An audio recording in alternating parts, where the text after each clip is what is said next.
In this video, I will show you how to register an account on Mineitor and introduce the major sections of the Mineitor dashboard. First, you will have to create a new account, which you can do it from mineitor.com. Click on Free Sign Up button. Enter your email address. Next, type your preferred password for your account. And keep in mind that the password must be at least 8 characters in length.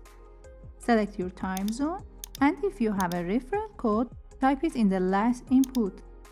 Then click on Create Account. If everything is correct, a green message appears on top of the form, and you receive an email in minutes containing an activation link. If you didn't receive the activation link in a couple of minutes, then try registering again.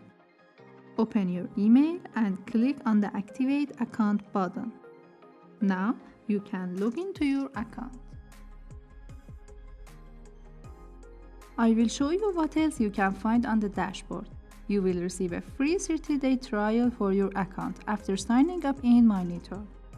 In the top right corner, you can find your extended subscription time, the language box, and profile page. That's Notification Center.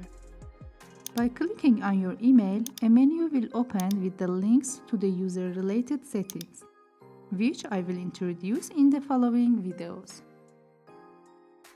In the left side, you can find a menu which is divided into groups with different tools. Under Dashboard, there is a quick view of your farms and their hash rate and temperature information summary. There are your added pool lists. Scroll down. There is a summary of your farm's devices, configurations, and schedules.